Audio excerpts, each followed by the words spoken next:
Welcome back, sci-fi fans, to the Science Fictionary Podcast. I am Andrew, and here today with Marisha. Let's see. Oh, this is weird. This is like we didn't go weeks without doing this again. I know. It's weird to be Crazy back. thing. And, less than a week actually. Yep. So we're trying some new things. I don't know if you caught it or not. A lot of these live shows are now going to be getting broken up. I mean, this is not unique. This is what most channels do, but we're going to start breaking these segments up a little cleaner and reposting so that you can catch the segments that interest you instead of having to sit through our entire live stream. Although we love to have you sit through our entire live stream. But we are going to start dropping individual things to give you more bite-sized pieces, because sometimes these live streams can go a little long. And, you know, if you're like me, you don't always have an hour to sit down and watch something. And, you know, also if you're like me and you watch 20 minutes into something that's an hour long, you get interrupted, you forget to come back to it. It's true. So I'm going to try to break it up into more bite-sized pieces. We've got three primary topics today. That doesn't mean we won't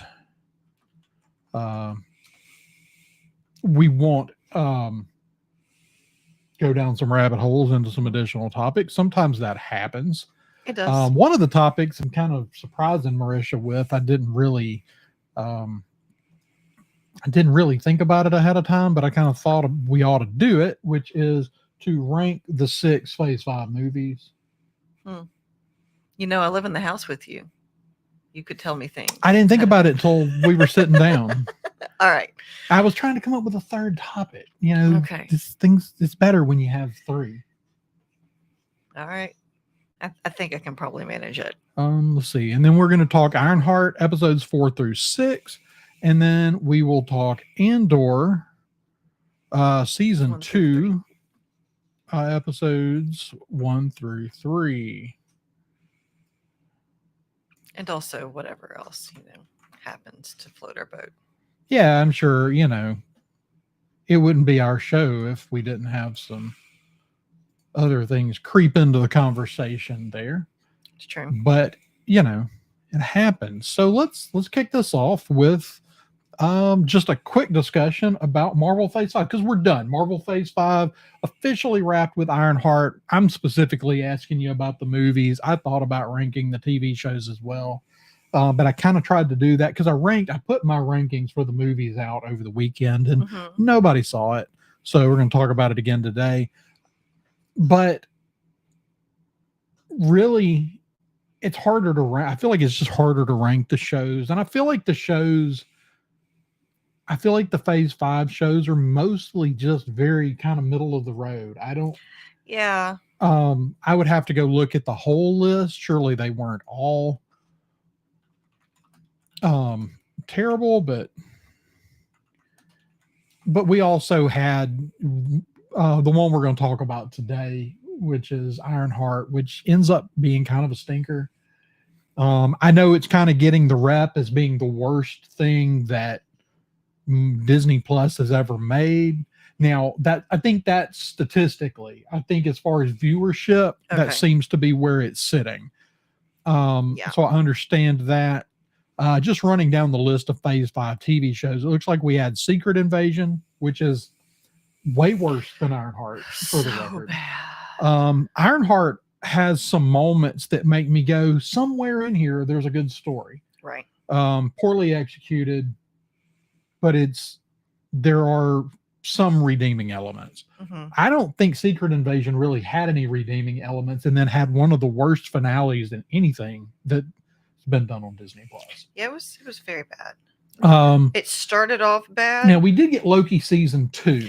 Now which was great. Loki season 2 by itself might be the best season of anything we've gotten in the MCU as far as Disney Plus seasons. Yeah. I would say with season 1, it falls down a couple of places for me.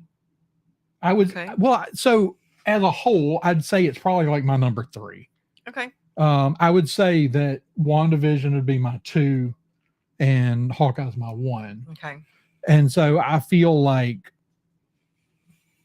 but just taking that single episode, that single season 2, I don't know if you get a lot better than that. Yeah. Then we Excellent. had Echo, which is it's okay. It's very Yeah. middle of the road. It's not great. It's not I terrible. enjoyed it, but honestly, I didn't even remember that it was a thing Right. until I saw it on the list. Then we had a couple seasons, that second season of What If, which is just downright bad. I didn't love it. No. We A lot of it was very forgettable. we lost the plot somewhere in there, and it's just not very good. Ironheart, which we're going to talk about in a minute. We had Agatha, Coven Mhm. of Chaos, which is another one that kind of like Echo. It's kind of middle of the road. Like there's some Mhm. good, there's some bad, Right. but it was overall way better than I thought it had any business being.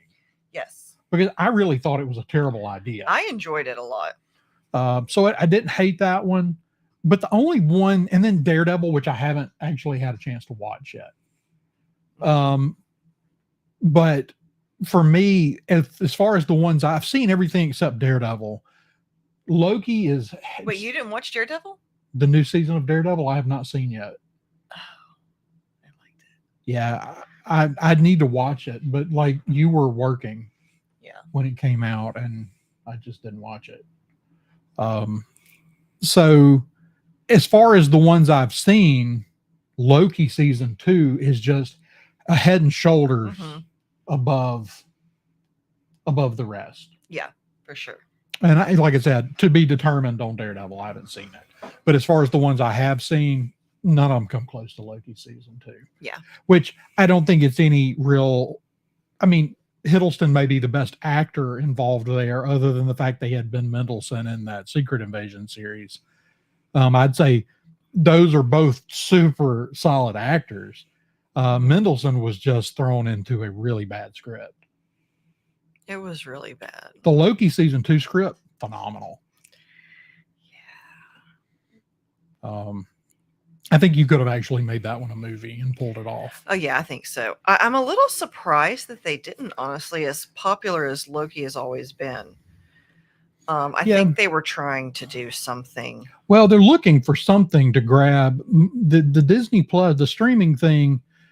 Disney was a little overconfident and kind of made some statements to that effect when they got into the streaming thing, and basically said, "Yeah, we can do this, and we can just charge less and provide more content and run everybody else into the ground." Well, it's like, yeah, but you got to make good stuff. And Nick, I mean, they started off. Good to see you in the chat there, by the way. They started off strong with WandaVision and The Mandalorian. Like that was a great launch for Disney Plus, but they haven't been able to maintain that. Yeah, and it's not that there hasn't been some good stuff. Oh yeah, for sure. There's been some great Disney Plus history, Disney Plus content. But it's now look, and to be fair, I'd say like even on Netflix, like 1 out of every 10 original things they do on Netflix is good. Yeah, that's true. Now the ones that are good are really, really good. But Netflix turns out a lot of crap. Now a lot of that crap is stuff that they're buying from small studios and then launching under their label. Yeah. It's, a lot of the things that Disney Studios is making they're putting a lot of money into. Same with Amazon. That's kind of what's going on with Amazon. Disney is Disney might need to take a look at buying stuff up from independent studios. Yeah, speaking of Amazon and their original content, we do need to talk about the fact that Wheel of Time got canceled. Yeah, we should talk about that. Like that's significant. They got 3 seasons into what should have been a 12 season show, and we're like, nope, just pulled the plug on it. Yeah. And I didn't watch it. I didn't care anything about it. Like is the delving into that particular IP that I have done. I can't get behind it. It's, and I know that, that some people love that one, but look, actually, I really kind of, a lot of the things that really bugged me about the books were things that they didn't kind of choose to stick with. in the movies. Yeah, and I will watch the series at some point. Or in the series. I just, not you movies. know, for me, for books, they have such a reputation as sort of a slog for sections of it Yeah. that I just the last thing that I really read, I used to be an avid reader, Mhm. and I just at some point I just kind of quit reading. Now some of that's just busy with other things in life and not leaving myself enough Some time of to read. it's this. Probably some of that, probably more so the fact that after, you know, I don't play my video, I don't play on the Xbox and stuff really when Mhm. everybody else in the house is up. That's something I do after everybody goes to bed. So sometimes Yeah. I do that and I end up not reading. And, Yeah. you know, I don't think that's bad, but, you know, throwing some reading in there would be good. But Shake I a little was bit. still reading pretty avidly when the High Republic stuff started coming out. Mhm. And honestly, I think in a lot of ways that burned me as much as anything on Yeah. reading. I just kept reading, and it was like I read like 3 or 4 really bad books in a row.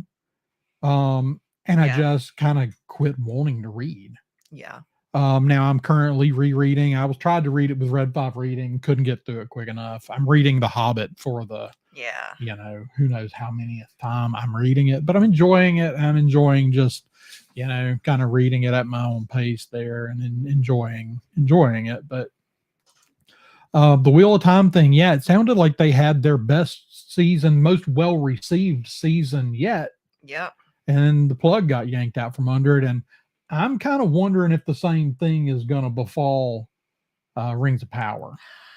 Yeah. I have not finished season 2. I started it, and honestly, there's things that I kind of was willing to gloss over at times in season 1 where they were ignoring lore. And I was going, okay, you know, but you know, what they're doing is kind of, you know, it's like, but kind of the more they do it and refuse to acknowledge, like, there are certain things I feel like they're just not doing well. And so the more they did it, the more I just kind of became disinterested. I mean, I really loved Rings of Power season 2. Okay. I really enjoyed it. Maybe I need to try to get into it again. I didn't make it very far. It's just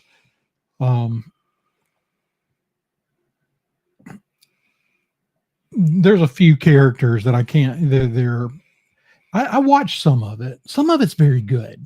Mhm. And then some of the stuff with the way they're introducing the rings, I'm going, why is this all out of sequence? Yeah. And Yeah. that really kind of bugs me. Mhm. And of course the dwarf story is largely manufactured by the writers. Yeah. And that stuff's not really in the source It's so material. good. And it's mostly good. I probably enjoy the dwarves more than a lot of the other characters. Durin. But here's the thing: I'm sitting here right at the moment trying to remember how much of season 2 I watched, because as I started thinking about it, I started going, "Well, I saw this, I saw that, maybe I watched it all," and I just found that unmemorable. And I'm thinking that maybe I didn't finish it, so I need to come back. I mean, I and think finish you would it. remember the ending. Yeah, know. that's the thing. I can't remember anything about an ending, so I need to where come back. where do to we that. leave Celebrimbor? He's kind of starting to go crazy. Yeah, you didn't finish it. Okay. Well, I think I saw the attack on the city. Okay. On not Gondolin, Aragion. Aragion. Yeah. Speaking of, I was watching some of my favorite reactors. They started watching Lord of the Rings recently, and I only think I've ever watched them react to. They watch The Office a couple episodes a week, and Okay. those are always funny to watch people experience for the first time. Mhm. And, but I watched their Lord of the Rings, and it brought something back up. Why do you think they didn't make Glamdring glow? Ooh, that's a really good question. Or Orcrist when they did The Yeah. Hobbit? Yeah, they should have. Yeah. Do you think it was to just put more emphasis on Sting? I think so. I think it was just mostly just, yeah. He's the only one with the mithril coat. He's the only one with the glowing sword, but yeah. But you know, Gondolin, or all 3 of those swords were forged in Gondolin. yeah. So No, Nick's dropping us a ranking. I think that is his overall, not in a particular season. WandaVision, Hawkeye, Loki, Falcon and Winter Soldier, She-Hulk, Moon Knight. Haven't seen the rest. Okay. Yeah, that's a solid list. It's actually very similar to mine. Mhm. I know. I think I recall Nick saying he didn't like Moon Knight. I kind of liked Moon Knight, and I liked it more the second time I watched it. Mhm. But mostly because the acting is just so top notch. I mean, Oscar Isaac, I might would sit and watch him talk to a fence post. I'm pretty sure he can make it interesting. Hmm. He's just kind of got Think you can get funding for that movie? probably. You've seen some of the stuff that gets funded. I have. I know you have. Like who convinced someone to spend $1 million on this? Because as far as making movies go, $1 million is nothing to these studios. I know, but it's still $1 million. Like if I get somebody to give me $1 million, I feel like I could print out something pretty good. And of course, everybody thinks that. Yeah, well, that's the thing. Literally, everybody thinks that. Everybody thinks that their story is, a diamond in the rough. If only they could get the peons to realize their amazing vision. Right. This would be the thing on Tubi, wherever it's going. All right, so let's jump into our rankings here. Okay. So I'm going to give you a list here in front of you. This is my ranking. Okay. I will read mine off here in a minute, but you want to do yours and I'll do mine, or you want to go down the list together 1 through 6? Okay, that's fine. Yeah, we can do that. All right, what's your number 1? I mean, I think that Thunderbolts may have to win out. Thunderbolts was such an enjoyable watch. It's very good. It's a good movie. And it's got heart. It's got all the things you kind of, it's got the big action sequences. It's got character development. It's got an interesting twist at the end. Yeah. It was all the things you want to see in that kind of movie. I agree. Thunderbolts is one that it's going to be high on my list, but it's one that my 1 and 2, I felt like my 1 and 2 were pretty interchangeable, and my 5 and 6 were pretty interchangeable. Okay.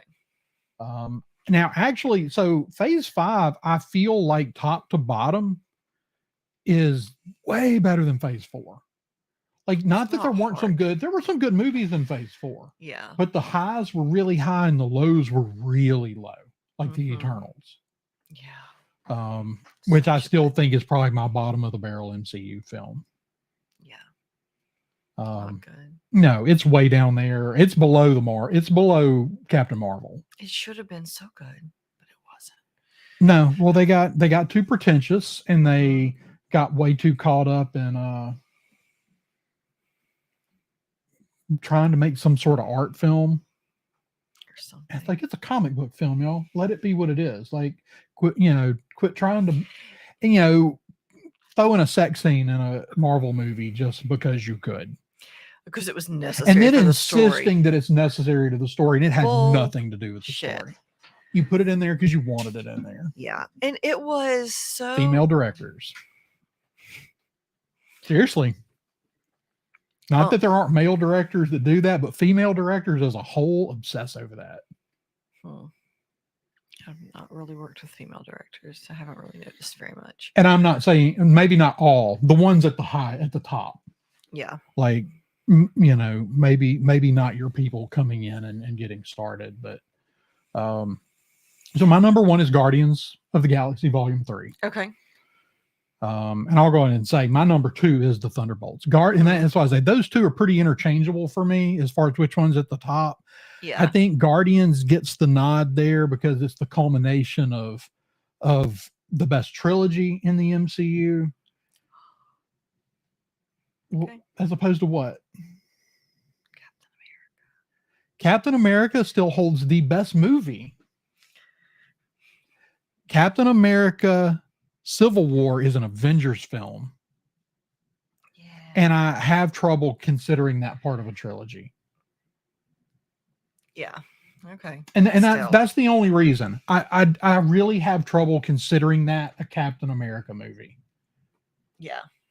Like, so Guardians for me is a concise trilogy, same director. I don't Mhm. even think Thor's had a trilogy yet. I think he's got two duologies. Yeah.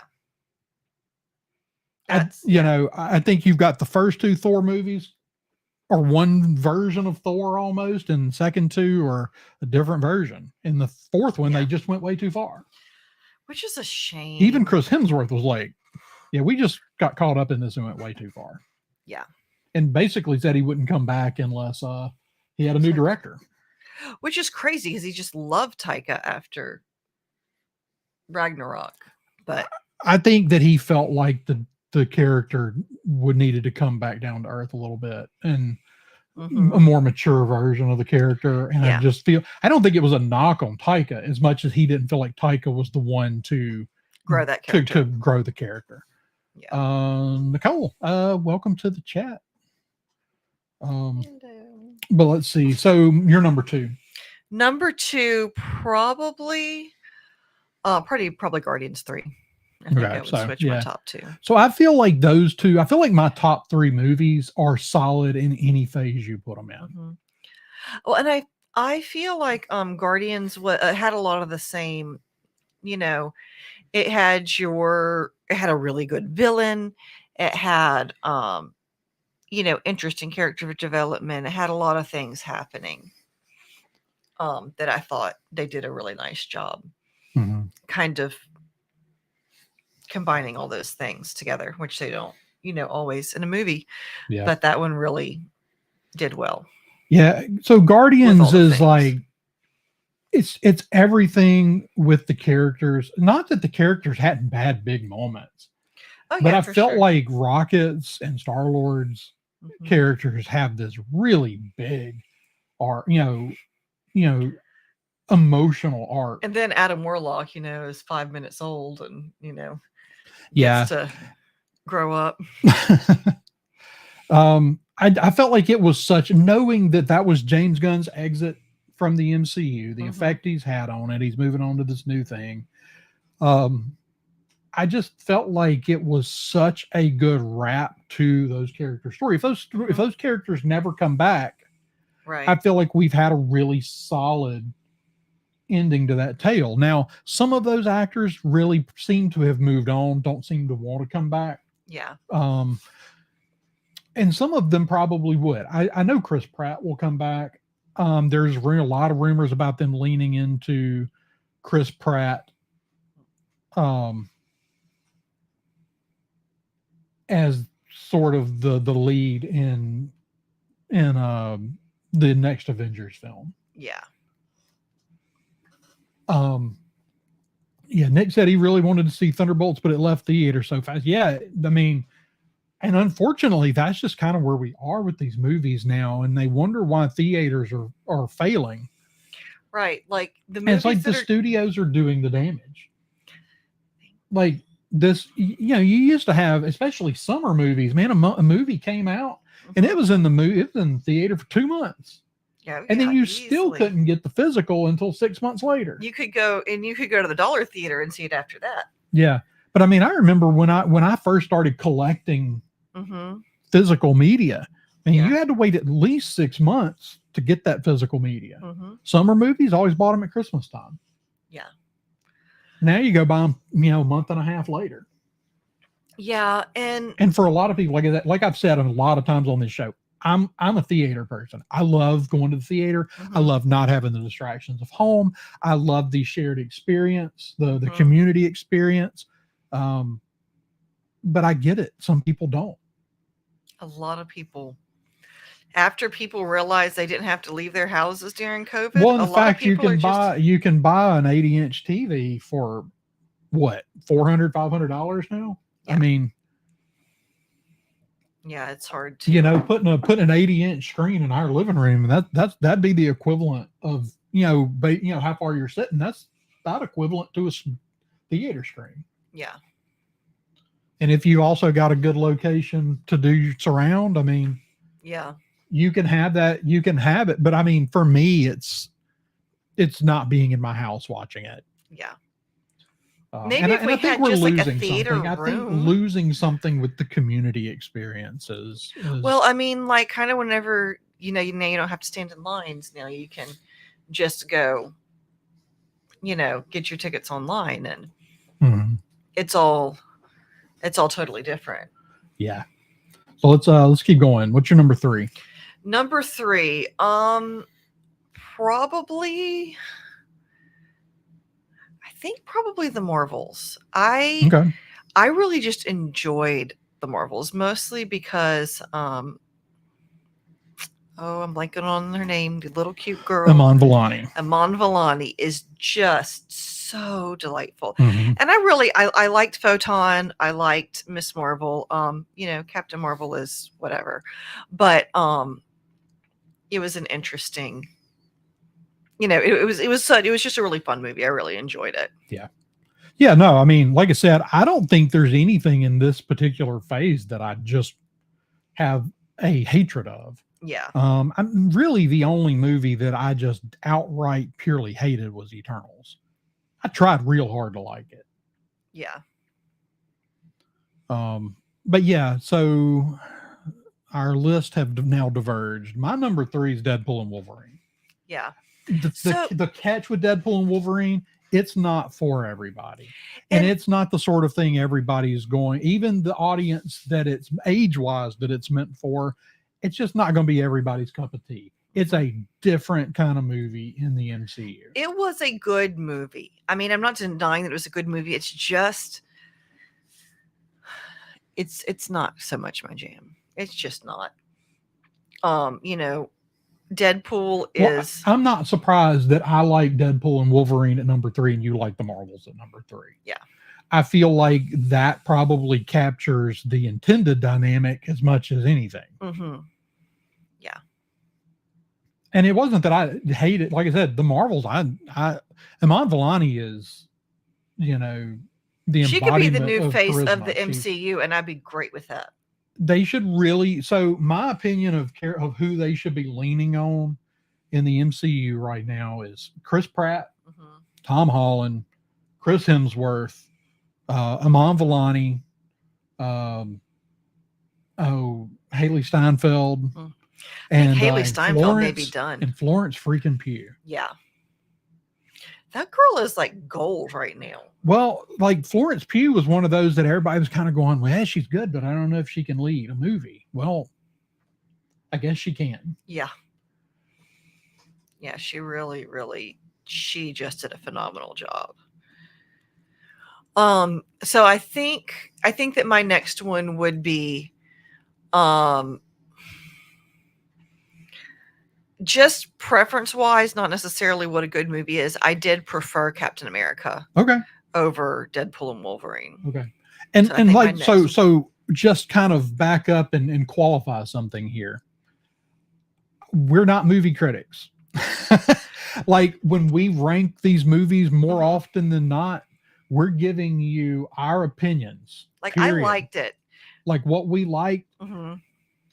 Because I think that I think my list is in this case is pretty close on what was, better, movie, at least the first 2. And we had the same first 2. I think those are the most well-made movies of the group. Yeah. And I would say Deadpool and Wolverine and Captain America Brave New World are the next 2 as far as quality. Yeah. Marvels and Quantumania is where, for me, the storytelling got messy. Yeah. It's not that they're bad. They're just not as good as they could have been. Yeah. Let's see. So let's see. Your number 4 was Captain America Brave New World? Yes. All right. That's the same. My number 4 is Captain America Brave New World. One of the 2 Marvel movies out this year. And if these movies were if Thunderbolt and Captain America Brave New World were pre-Endgame, people would have loved every second of both of those movies. Yeah. And they wouldn't have both lost money. Yeah. It's just a fact. There are some people that have just checked out in a post-Endgame world. Endgame was the end for them. Yeah. And they just don't care beyond that. And then Yeah. there's some people that are just so angry at Disney in general that they're done. Thank you, Lucasfilm. 100%. Lucasfilm has burned most of the goodwill. Now Pixar's doing their part. Disney, the Disney Studios doing their part with some of these live action reboots, specifically this Snow White. But the charge for destroying all of the goodwill was certainly led by Lucasfilm and leadership that didn't care. Yeah.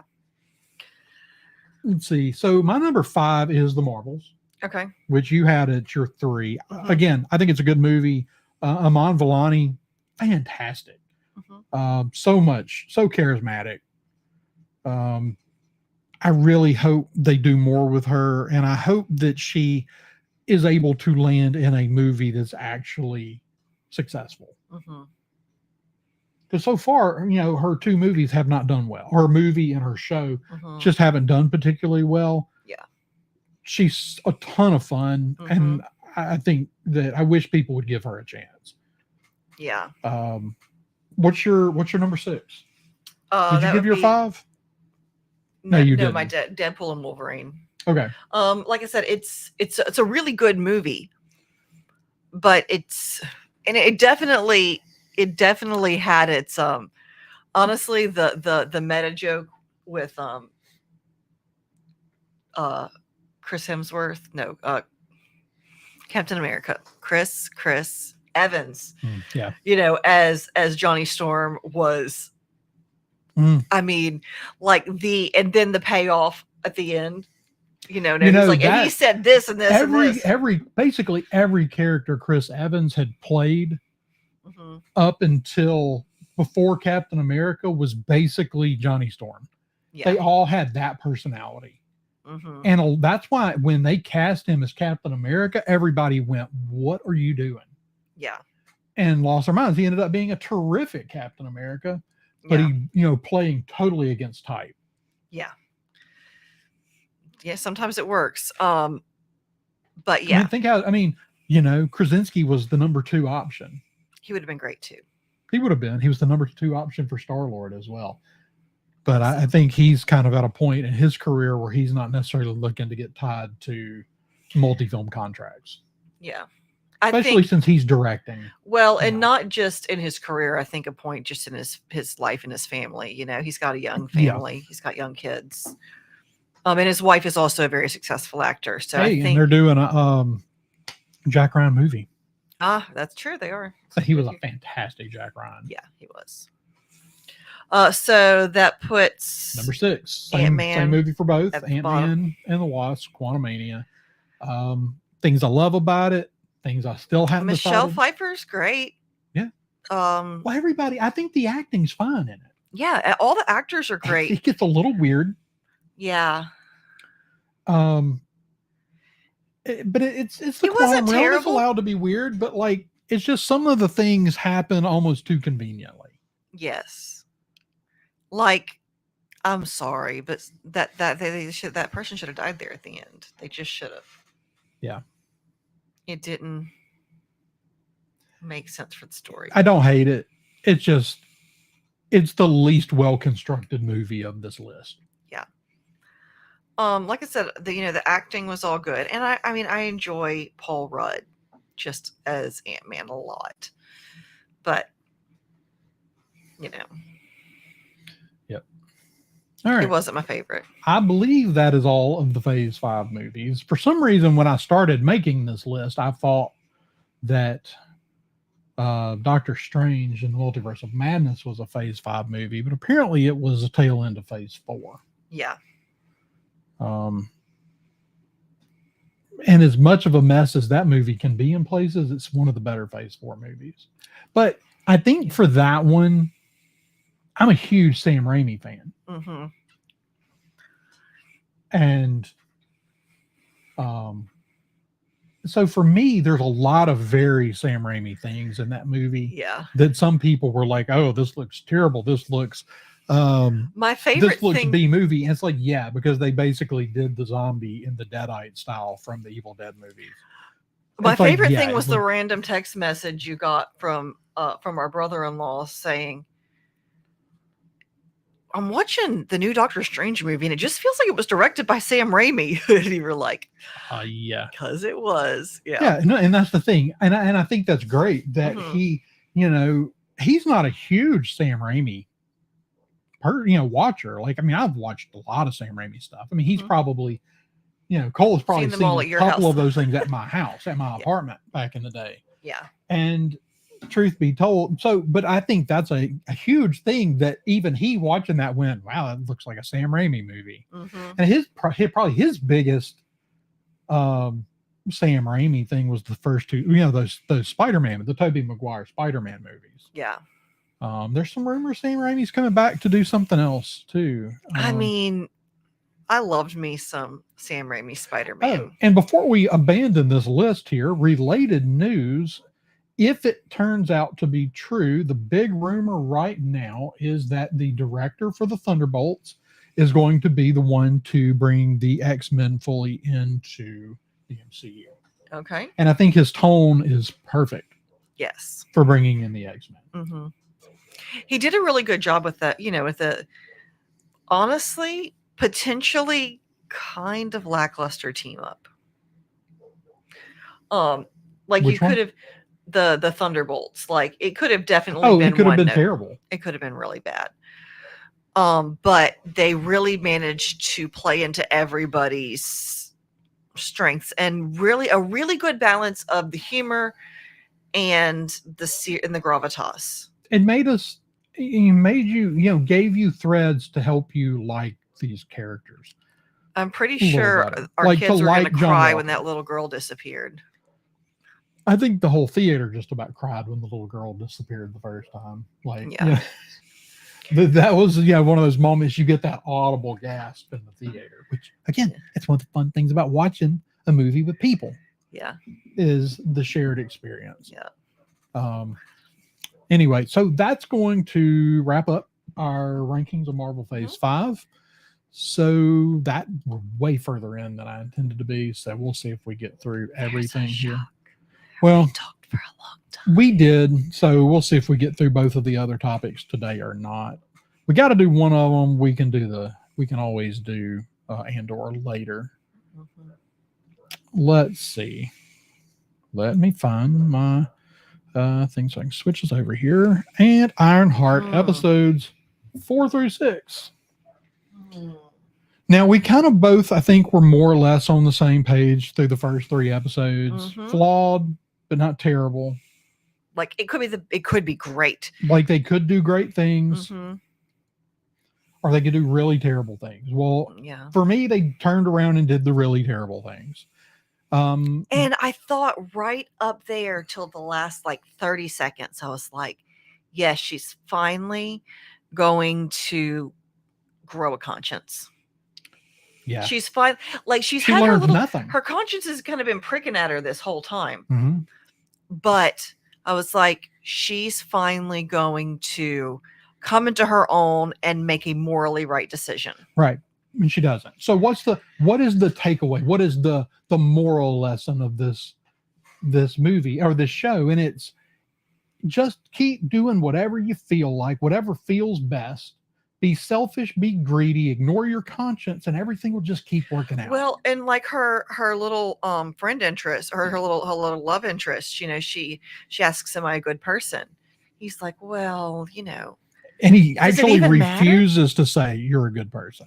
But he says, "Does it even matter if you're a good person?" Yes. Well, he basically says, well, you're a genius and you're all these other things. So does it even really matter? Now, I don't think that was him saying it's okay to not be good. I think that was him just refusing to answer. Yeah. But I think that was him just refusing to say, no, you're not good, because everybody's been telling her, everyone has been telling her, you're doing the wrong thing. So I don't know what we're supposed to feel about this character at the end of the day. Now, look, before we go, just tear the thing apart. What is her name? Dominic Thorne, or I think so. Dominic Thorne. Dominique Thorne. That's what I said. It's not what you said. Yes, it is. So she's fine as an actress. Mhm. Um, just as unlikable at the end of this movie as she was in at the end of this show as she was in Wakanda Forever. Mhm. She was so throwaway in Wakanda Forever, and she was completely unlikable. And thing is, I love the cast of Wakanda Forever, Mhm. but she just like she's not the same as the rest of the cast. She's so terrible, so unlikable. Mhm. Actress is fun. She's doing. I mean, she's playing the part, Mhm. but She's it's doing her terrible. It's job. a terrible character. And um, the guy that plays the villain that plays Parker, good actor, Mhm. but I feel like too reserved as a villain. I feel like he doesn't really turn it on till that last episode when he's going up against his father, which Mhm. is a whole nother thing. And I don't even really know exactly how to address that particular one. Um, I mean, that's just like that's one of the most just messed up storylines they've come up with in the MCU. and honestly, it was just like I didn't want to bother with you, so I threw you out. Like that's just weird. Mhm. That's like I don't know. That one was I was just like Wow. I And mean, it yeah, does yeah, we make me get go, why you're I think it was meant to kind of make you go, okay, so he's bad, but he's doing it for, the right reasons or something. And it's like, no, his dad's an ass and now he's being a bigger ass. right. So like I don't totally know what to do with that. But I feel like he's a good actor. I feel like he's a very good actor, but I feel like they just he's not intimidating as a villain. No. Not until that kind of towards the end when the voice starts changing a little bit and Mhm. we get some intensity. I feel like most of it he plays with not near enough intensity. Now of course, Sasha Baron Cohen, Oh my and god. I didn't really expect any less. Oh my god. He was okay. I do have to say, um, it's weird to me that they've cast the devil in like two shows in the past, like two big shows recently as a Jewish guy. The actor who was the Dark One um in Ring of Time and Wheel of Time was also like definitely Jewish. I was like, this is a weird trend. But that being said, Sasha Baron Cohen killed it. Yeah, no, He was considering like, what he needs to be to the MCU going forward, I'm really glad they made that choice. There weren't a lot of people that I was like, yeah, that's the right choice to play. Now I had no doubts about him as an actor being able to pull that off. Once upon a time, Paul Rubens might have been a really mm, interesting Mephisto.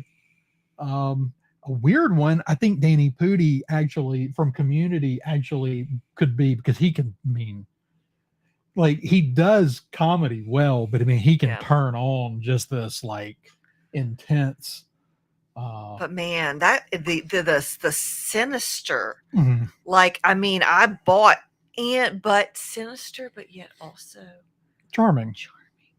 Yeah. I mean, so nail on the head. Yeah. Solid casting. I can't wait to see what they use him in next. Um, but I'm really just kind of like, I don't know. I don't understand watching it all the way through. I don't understand what the writers and the directors wanted us to feel about Riri. Like we can't look at her as a hero. She's done nothing but self. It's been all selfish. Everything she's done's been for her. Some of it may be to protect her friends and family, but even that seems like a little bit of BS. Yeah, she needed to mature and she needed to really make some good decisions. I really am glad that they pulled back just a little bit on as far as they could have gone with Ezekiel Stain. I really hope we continue to see his character. Yeah. So that's another one. I'm okay with where they went with him. I'm still not totally sure I like everything about it. Like, I still think they went too far with him. I think his villain turn is way too fast and way too far. Like, I don't know that I want to see him as a villain, but I have this issue with this guy that spent his entire life trying to not be his father, just becoming his father because somebody did him wrong. Yeah. Like, maybe, but it just seems like a little, like one mess up and now he is totally unhinged.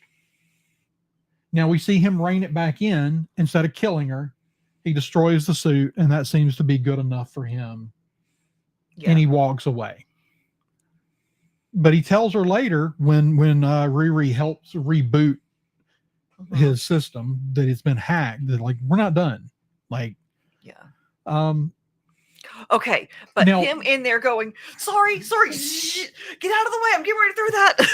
I mean, it was one of the best performances in the show. His and Sacha Baron Cohen, top acting in this. I mean, series. I totally bought like someone else's animating his bones. Yeah, it was perfect. It was so damn funny. Yeah. But now, other actors that I want to give credit to is Reagan Aaliyah, I don't know how it's said, who plays Zelma. Yes. You know, I think maybe we're at least throwing out some breadcrumbs, hoping to do a Strange Academy series. I mean, whether that'll actually happen or not, she was great. Liked her. Now we get that after credit scene with her. Don't know where they're going. Like, are we now going to twit? Because no indication that she's got any villainous intent, but now she's with Parker. Right.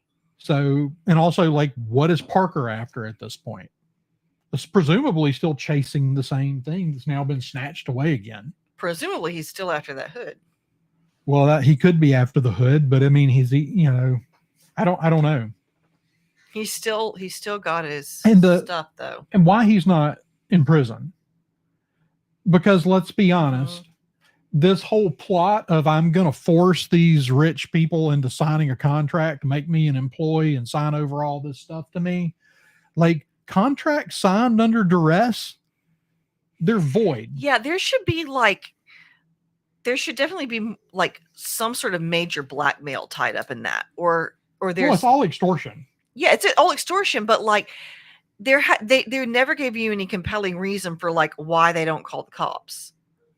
Like, especially that first woman. Like that woman, why doesn't she just, as soon as he leaves, she just throws it all out? Like, calls the police, calls the lawyer, and says, deal with this. Like, that whole thing doesn't work. It just doesn't work. No. The crew, the thugs, horrible characters. I feel like they wanted them to be this show's version of Ocean's 11. Or of like Scott's crew. And they're not. In fact, the only one that was like on par with those they killed. First episode. Yeah. So they're throwaway. They're terrible. They come in the diner and start a fight with Riri. Instead of just grabbing her when she leaves the restaurant, they come in the restaurant, start a fight, like smash some dude's head into the table and kick everybody out of the restaurant and start throwing down. Now Riri, who doesn't no reason to believe she can fight, then proceeds to beat the two enforcers. Right. At the same time. Yeah. So, like, what are we doing? Yeah. The hacker that steals the suit doesn't shut the suit down, just basically ties it up in the back, at which point it escapes. Right. Because, like, what does she know about computers? And then the biggest thing that I have a gripe with on the front of, like, can I believe this? And, like, it's a comic book show. I'm willing to give all sorts of like buy all sorts of things that are less than realistic, whether they be, technology, supernatural, whatever.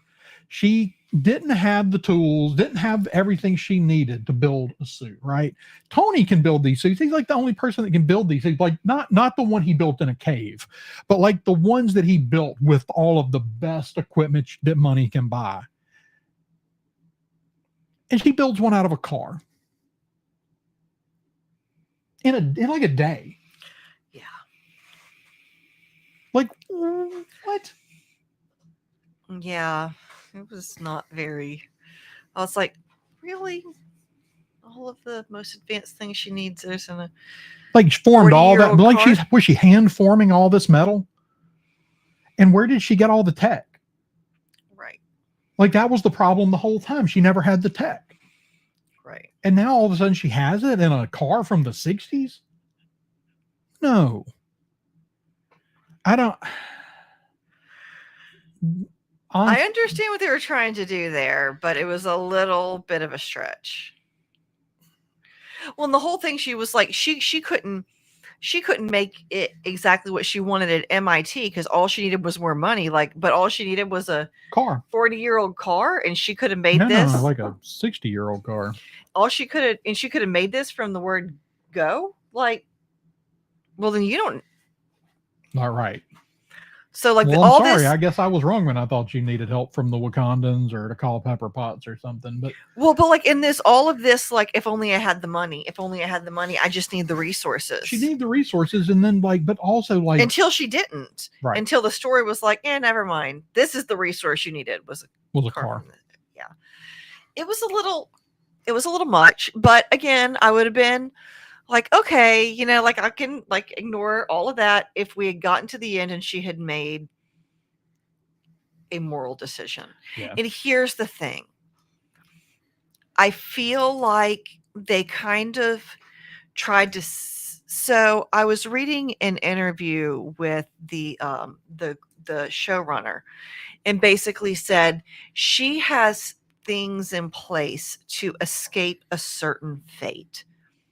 So, like, basically, she gets to use the dark side and not suffer because she has people that love her. Yeah, and so we're going to talk about that because Mephisto in Marvel Comics is Mephistopheles. Yeah. From Faust. Yeah. So we're going to get into that here in a minute. That's Not kind of a where nice I want to chap. wrap up. And at some point, we're going to get into we're going to do a whole episode at some point breaking down Faust. Mm-hmm. But this is, Mephistopheles doesn't just appear out of nowhere in Marvel. Like, he's based on this real trickster demon, like from all these other stories. Yeah, and I mean, like this character. Faust stories are way older than even. Well, the Faust stories are based on somebody from like the 1600s. Yeah, and Goethe, right? Wrote famous. Goethe wrote it, right? I mean, or was Goethe the one that it's based on? Like, there's a real person that the writer was writing this story about, this super successful, like, alchemist. Mm-hmm. A lot of people have told stories about Faust for a very long time. Mm-hmm. And there is some suspicion. There are several candidates for the real Faust.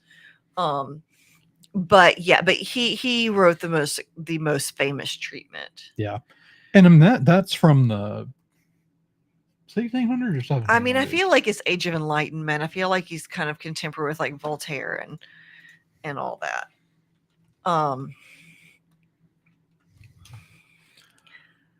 1808. Wow, and way later than I thought. Okay, yeah, but the story is based on someone earlier.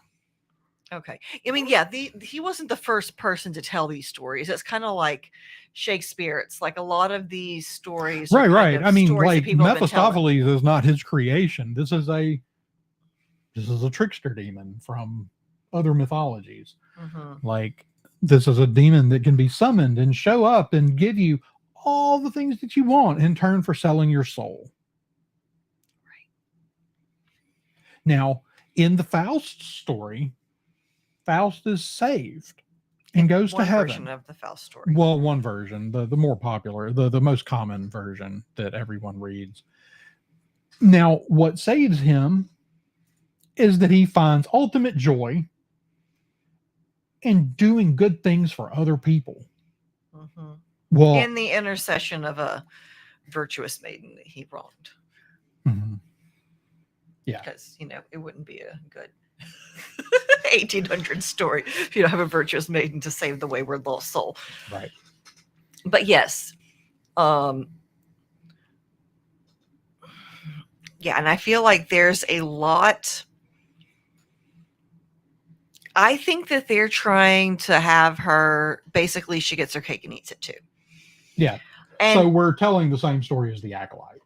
Yeah, and I think that she gets to basically take advantage of Mephisto's power, but it doesn't fundamentally, Now we change do who see she her is. getting the scarring at the end on her arm. Mm-hmm. And also like the fact that like Mephisto's able to give her this person back. And then you start going, is it really Natalie? Yeah. Or is it more of a golem? I mean, because Or they've is it, always gone, they've always leaned pretty hard into can't bring back dead things. right. I mean, even Which to me is, this is probably not really Natalie. now potentially, Or at least it probably shouldn't be. yeah. Now, what they do with the story, I think the story's done. I think it's dead in the water. They may be able to tell a little bit of it in little bits and pieces. I don't think this gets a season 2. Yeah, probably not. Like I said, I'm pretty sure this is the lowest performing thing ever put on Disney Plus. Yeah. It's a shame because I really felt like it was going. It was.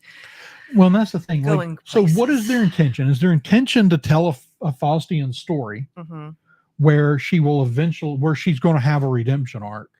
Mm-hmm. But like we're a movie and an entire TV series and the character is just as unlikable when we end. I mean, we end her second story with her making a deal with the devil, selling her soul. Now, like as a story point, I don't have an issue with that. Right. But we also need, my problem with it is that we've got to, because I mean, we're going to have other characters that are going to do this. Eventually, we're going to do Ghost Rider. Mm-hmm. And we're going to do some other characters that will potentially make this same deal. Mm-hmm. But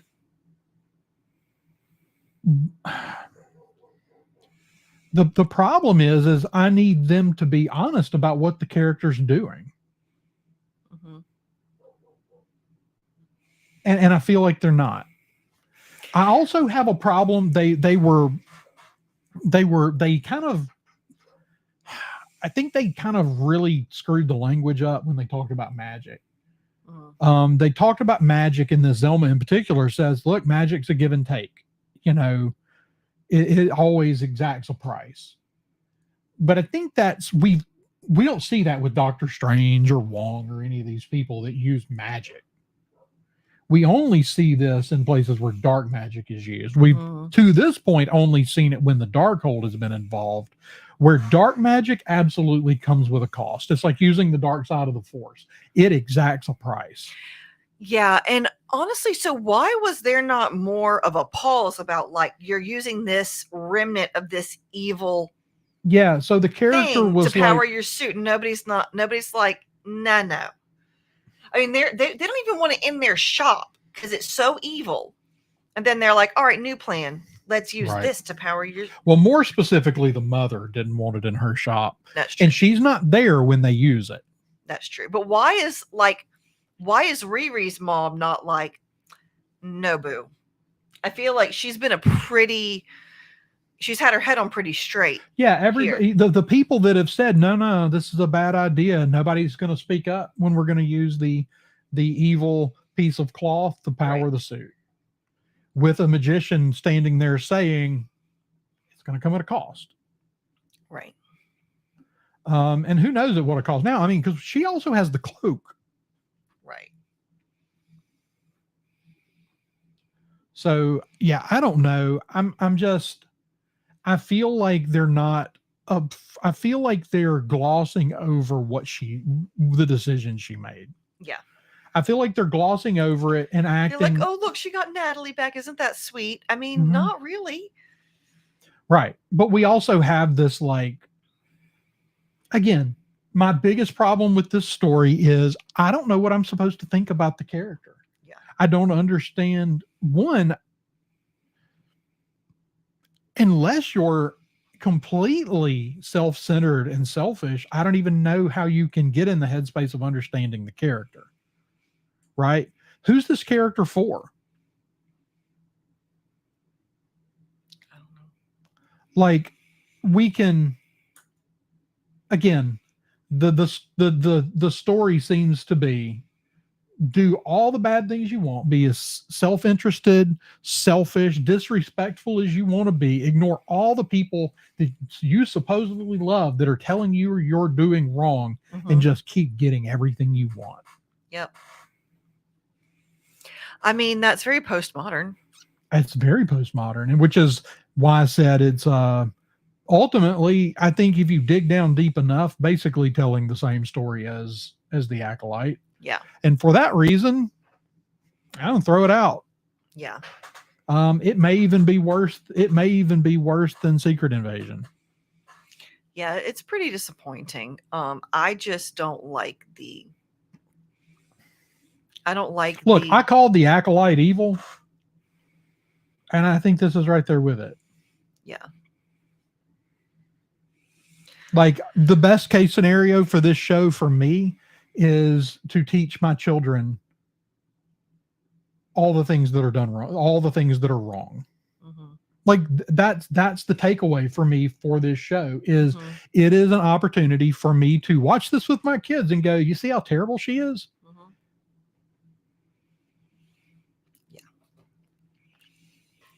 So I don't know. I wanted to like it. And she's not like. And I said I would give it a chance. And I did. And even after the first 3 episodes, I walked away going, look, I'm still giving it a chance. There are things I don't like. When we meet Tony Stark, he's very selfish. Yeah. And he makes such. For Stark, it's not so much selfish because he has everything he could ever want. So he's not like. I mean, he's totally self-absorbed, though. But he's very but that's when I say selfish, I mean, like, wants all these things that other he's not coveting the things that other people have. I mean, he doesn't need to. He doesn't need anything. He doesn't need to. But that doesn't make he's him very virtuous. Self-absorbed, but we see him become the ultimate selfless character. Right. Like the most unlikely of all the characters to play the part of the Christ figure. Right. And sacrifice himself. And I feel like a little bit that's what, I kind of hoped that was what they were doing with this character, but that doesn't seem to be the case. It seems to be like, and she stays selfish and self-absorbed and blaming everyone else for her bad decisions. Yeah.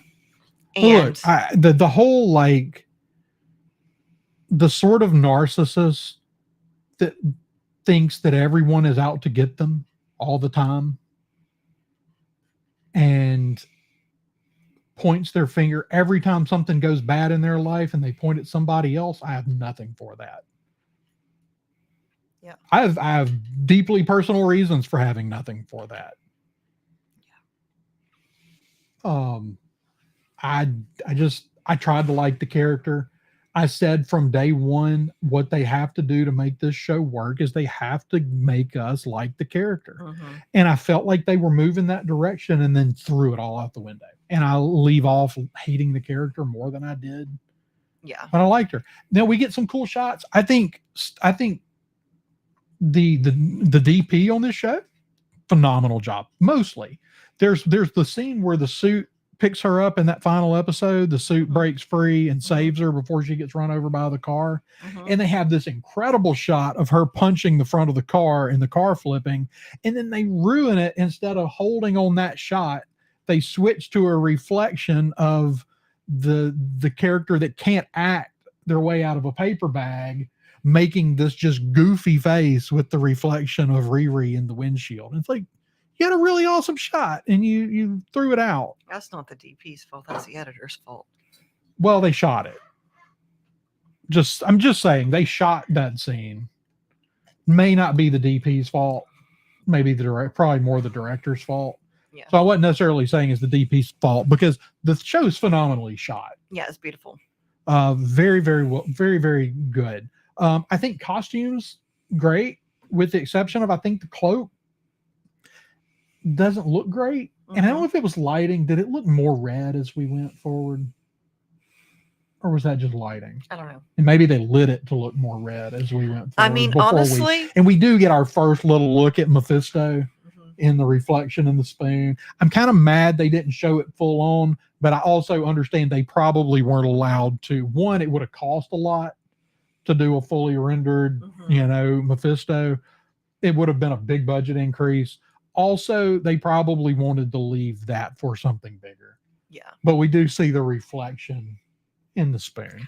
I'm excited to see I just hope that they don't decide to, because honestly, it really takes that the character is no longer compelling if everybody is able to take advantage of what he sells them and not have to pay for it. Yeah. Like all of a sudden he's a pointless character. Yeah, no, there has to be the price has to be paid. And she has people that love her isn't a way out of paying for it. And I think that that's what they're trying to do. And it's not how things work. No. So we will see. Overall, this is gonna be cross the bridge, my love. Well, then you've got to pay the toll. It's gonna be way down towards the bottom of the list for me. I kind of would have to think on it a little more as to whether Secret Invasion is just bad. I find this one morally offensive. Yeah. Is that fair to say? Yeah. So I have to decide whether I'm more offended by this one or if I'm more Invasion. Yeah. They're both bad. Yeah. And I think they're sort of interchangeable for me at the bottom of the pile. Still not the worst thing. I'm still going to just flat tell you the Acolyte is still the worst thing that Disney Plus has ever made. Yeah. That's really bad. Regardless of viewership, the Acolyte was worse than this, but not by a lot. Yeah. Because ultimately, I think they went a really similar, and I don't understand why they've decided hey, let's get a young Black female to play this character that we're going to give a completely this exact same story. It's not consistent with the worlds that they're in.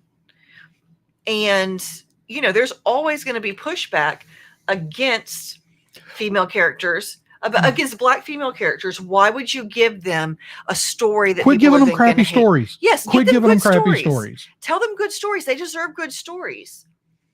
And it's really why? And not completely. Shuri got a good story in Wakanda Forever, right? But she still plays the villain for half the movie. But she at least has a redemption arc. But the fact that this is 2 for 2 on the Disney Plus shows, featuring young Black women, and it's give them better stories. Give them better,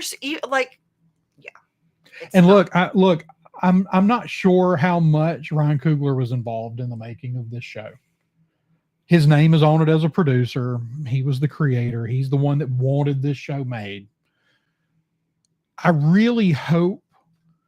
I need to go back and look at the writing credits. I really hope he wasn't a writer on this, but ultimately, I believe he signed off on this. He's doing an X-Files reboot. The X-Files is probably, I don't think you can even argue that it's not top 10 all-time sci-fi series, and I have a real hard time not putting it as my number one.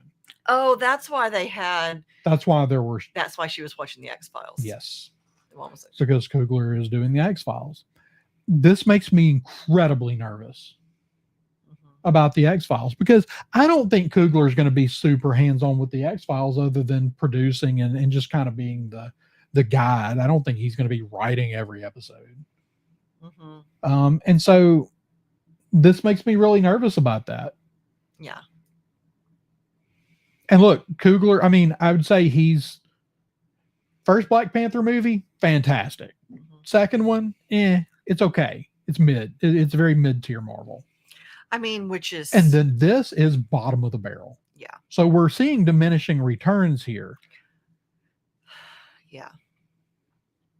I guess we'll just have to see. Yeah. So let's end there. Or let's end that discussion there. I want to go ahead and talk Andor if you're up for it. Or if you're not, we can...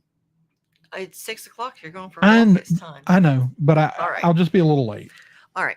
I want to talk the first thing at Andor because I want to leave off on something that I actually enjoyed. Okay. So we're going to now, I don't think anybody's actually, I don't know if anybody's still here in the chat. Yeah, we got 3 people in the chat and me. Andor season 2. On Netflix, on YouTube, so I can talk to people. Yeah, well, nobody said anything in the chat. Yeah. Is my chat just not updated? Nicole said, hello there, Nicholas. Well, that was like 20 minutes ago. Oh, okay. That's true.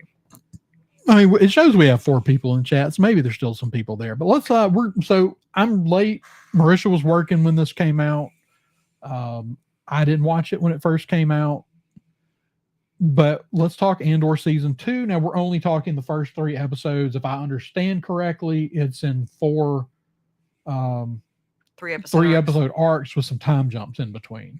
Okay. So this will be right. So this will be the first, because this is the basically like 1 year before, leading right up to, like the last 3 should lead right into Rogue One. Right. But the next 3 episodes are going to be set a year later. Oh, are we doing 1 year jumps? Okay. I mean, I don't know. They may not all be 1 year jumps, but this one is going to be a 1 year jump because we're going to jump a year after the wedding, basically. Okay. So we're going to talk the first 3 episodes and we'll do the other 3 over the next week or 2. So what, I mean, I watched this kind of in little bits when it first came out because I was working weird schedule. But what did you think about it? So I have one major gripe. Okay. And I don't even have a problem with the scene per se, because I don't think the scene, when I heard that there was the sexual assault scene, that I was like, oh great. Like I was worried that it was going to be more graphic. Yeah. Well, you had kind of asked me about it and I was like, the scene itself is really not that bad. Now the deal that's been made with and I don't know, maybe my channel will go under the radar here if I say the word, but the actress coming out and bragging about, getting to being the first person to get to say rape in a Star Wars. And I was like, good for you, I guess. Look, here's the thing. This is what this scene does to this show for me. This scene makes, and this is a challenge for Star Wars shows. Anytime we leave behind the Force, right? So we kind of move from telling a very fantasy realm story to almost becoming too sci-fi sometimes, because it is, Star Wars should not be sci-fi. Right. We can do sci-fi elements. We can do sci-fi storytelling techniques, but it's ultimately not sci-fi. And I'm going to base that on going back to the George Lucas quote of George Lucas saying, look, I don't worry about the science when I write this stuff. We'll figure that out later. And my thing is, I only need it to be consistent within its world. Right. That's not a big ask. And they do that generally most of the time. There's another gripe I'm going to get to in a second on that, though, where they don't. But when you do scenes like this in a Star Wars, and look, I'm not hating on it because I think this is an incredibly well made show. Mhm. It's a different kind of Star Wars. This is different than my normal Star Wars, and I just have to draw that distinction and say, look, it exists in the Star Wars world. It's a little different than Mhm. my other stuff. But when you do stuff like a sexual assault scene, congratulations, you're no longer special. You're taking away what makes Star Wars special and different than every other dark sci-fi series out there right now, and saying, look, we're just like all the other shows.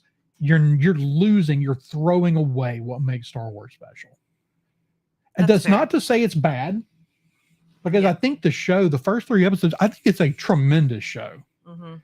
I didn't like the first half of season one. I've been real open about that. It's boring. I do want to go back and watch it. Maybe knowing where it's going, I won't have such a negative reaction to it. Mhm. I just have this distinct memory of staying up because this is when they were still dropping the episodes at like what 1 a.m. or something. Yeah. And I remember staying up to watch an episode and being so mad that I stayed up to watch it. Yeah. Because I was tired, but I was like, I'm going to watch it and I'm going to react to it. And I Mhm. basically walked in here and turned the computer on and went, I'm so pissed off because it was boring. Yeah. Now, these 3 episodes, I don't think they're boring. I think that there's a lot of good story in there. The acting is top notch. I don't think there's anything to really hate about it. I just feel like it saddens me a little that they would take what does make Star Wars special and different and just throw it out. Yeah. But it wasn't graphic. It wasn't. It was no, as far as the story itself, I don't think they did anything. They didn't do anything in here where I'm like, well, can't let the kids watch that. Right. Um, because, call me whatever you want. I'm still careful about what my kids watch. Yeah, for sure. But yeah, I thought that this arc, they did a really nice balancing act with these things that are all going on right at the same Yeah. time. So you have your I didn't feel like we lingered anywhere too long. I think we tell the story and we move the Mhm. pieces along. Nothing drags. That No. was kind of the crime of the first half of the first season. There were moments where it was like, why are we still here? Like, Mhm. let's finish this scene up. The only time that I kind of started to feel that way was whenever he's sitting on that planet with those Yeah, but we squabbling weren't kids. but we weren't just there like- a lot with him. But it was like, how many times do we have to come back here before Right. he escapes? But we didn't spend just copious amounts of time there, but Yeah. maybe too much. Yeah. But other than that, I felt like it balanced really well. I thought that we got a really interesting, and I feel like, a lot of people were really kind of unhappy with, with kind of how they presented Mon Mothma Well, in this season. so far, I don't think they've done anything. I didn't love the way they presented Mon Mothma in season 1. Mm-hmm. I thought that character, and maybe we just need to see her become the character we know. Mm-hmm. I didn't like the character in season 1. I felt like this is not a person that's going to lead a rebellion. Yeah. This person doesn't have it in them. Yeah, and I think she is going to have to come into a little more courage. But And also conviction, just to do the thing in the, when it needs to be done. yeah. But also, like, I think that the conflict you see between her trying to make the most ethical decision for the rebellion and still trying to be a good parent.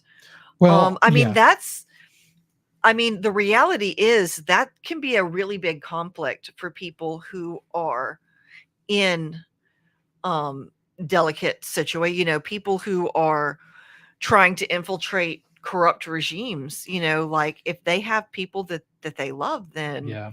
those people are vulnerable. I get the impression that she's, and I don't know that they explicitly said it, but it feels like she's watching her daughter doing, doing the traditional thing here, which must have been, hey, Alexa, cancel. I don't need the weather report right now. Nope.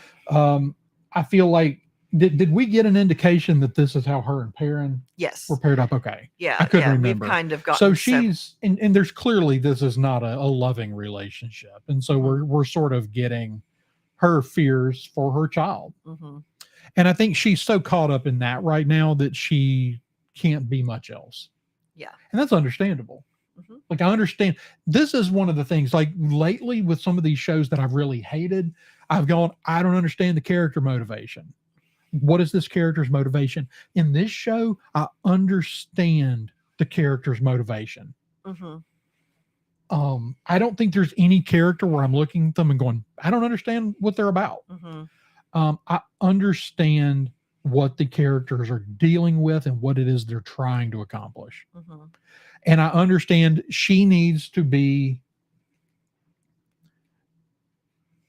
I guess the answer, I think the story we're telling is that this rebellion needs a Luthen and that this rebellion needs a Mon Mothma. Yes, they need someone to be the spotless, squeaky clean paragon. Yeah. And that's her job, is to be the paragon of virtue. And everything she does is to contribute to that image. Yeah. And that's politics. All right. Now my other gripe, I'll get this, and look, I kind of consider this a nitpick to some extent, but when did we start well, I know when, and I'm going to point the finger at it in a second, but why did we start pretending that these ships, like every ship in Star Wars is now like some sort of flying tank, except when it needs to blow up. Like, we crash these things off buildings and into the ground and skid them across the ground coming out of orbit and all kinds of stuff, and they don't blow up. Mm-hmm. Like, TIE fighters were notoriously fragile. And Cassian flies that thing into cliff faces and then still goes into space. And it's like, I don't think that thing's going to be space worthy at this point. But they started doing this in the sequels. They did it with the Falcon, where we were just like careening it off stuff. We crashed it into the ground and watched it bounce and hit the ground. It's like, come on, like, yeah. Let's pretend like this stuff has some weight and bearing in reality. Like, I mean, seeing as how there was a microscopic flaw in the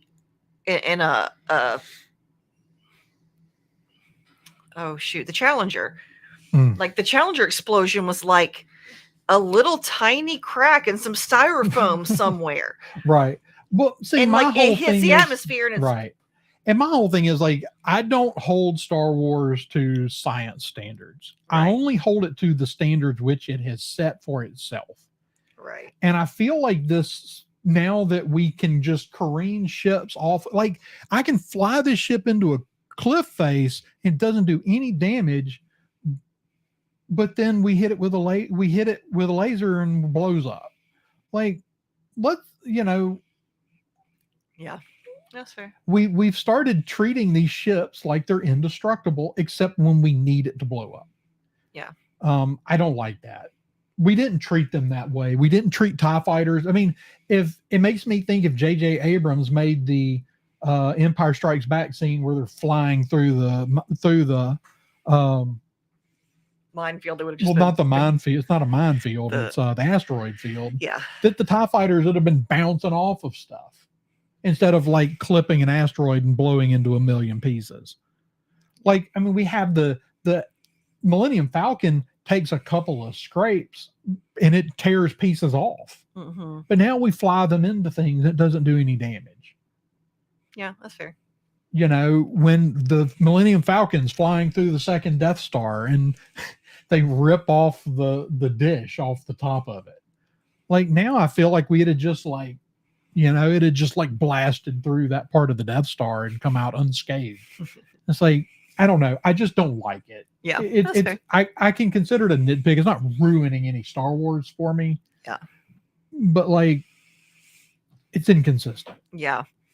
And I know a lot of people were really indignant about the scene where she kind of gets tipsy at the wedding and just kind of like, but like, your most put together straight laced people have their moments, and I feel like that's what we're seeing is like she's I very, feel all the like things are basically building up to push her to her breaking the point. people that have a problem with that scene, and I don't know, I haven't really followed it because I didn't want spoilers, so I don't know what kind of people didn't that had a problem with that scene. Mm-hmm. But my first question would be, do you have kids? Yeah. And my second question would be, do you care about their future? Mm-hmm. Because I mean, like, if something happened to one of my kids, it would like really mess me up. Yeah. I would do things that were probably not that were not normal for me. Yeah. And furthermore, Luthen basically tells her, yeah, he's gone. I'm taking care of it now. And she knows what that means. And like she's known this guy forever. You know, like she cares about him. And so, you know, there's a lot kind of building on her at that point. Yeah. So overall, 3 episodes. Like, what did you think about the first 3 episodes? Because I guess you've watched these first 3 episodes twice now. Yeah. I feel like it's really, I feel like it's an interesting, yeah, I feel like it's a good story. I enjoyed them. I enjoyed it enough to watch it again. Yeah. So, yeah, I feel like it's very in keeping with it's very much what I was expecting. Yeah. So there were Sometimes things that that's there were nice. a couple things I was like, when we first see Cassian stealing the TIE fighter, and I was like I understand he's like part of your spy network, but why would you not send somebody that knows how to fly this thing? But they actually explained it. Like, Right. this thing's very, very new, and no one knows. There's not anybody out You there. know, that knows this how to isn't fly the it. ship I trained to fly. Right. Now look, the ship. I love ships, and this is the TIE Avenger. That is from the TIE Fighter video game from like the mid 90s. That's funny. I did have to laugh at all the stormtroopers being like, who called that in? Right. Oh, that's not going to go the way you think. No. That scene was great.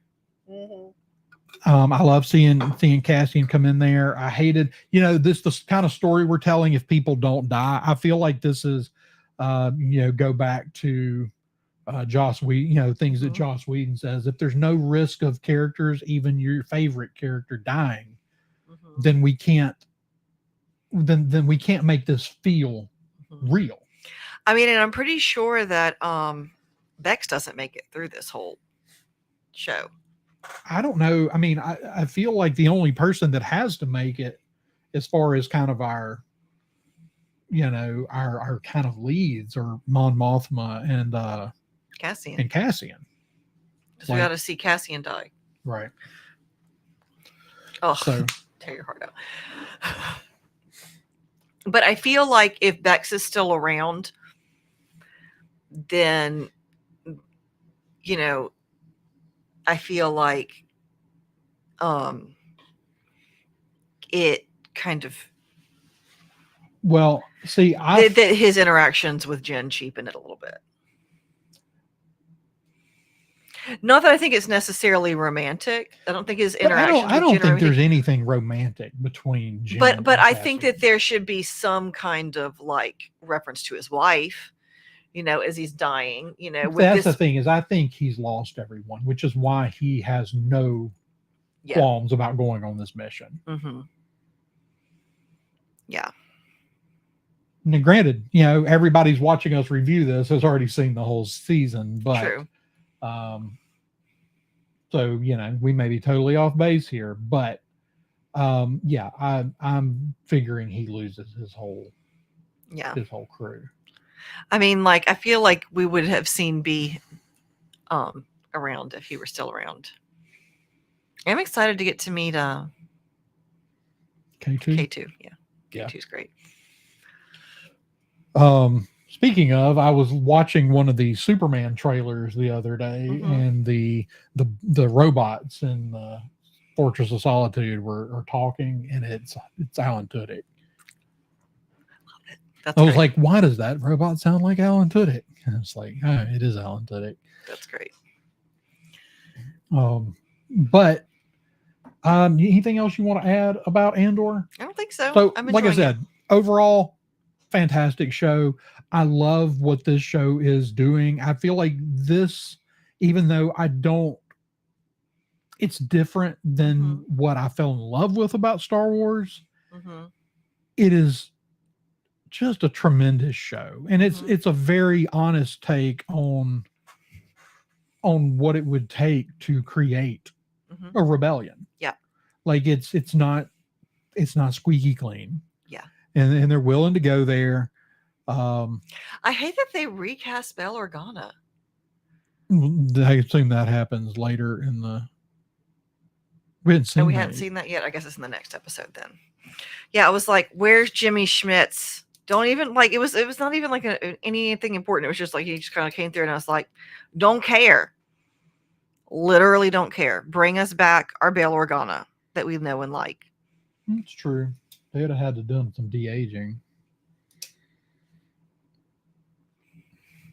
No. Bail Organa? We see him in de-aging? You know how much older he is than when he played that character? Jimmy Schmitz just played Bail Organa in the Kenobi series. Did he? Like 5 minutes he did. ago. Oh, yeah. Why did they recast? I don't know. Maybe Jimmy Schmitz didn't want to come back. But then why? They didn't need to see Bail Organa.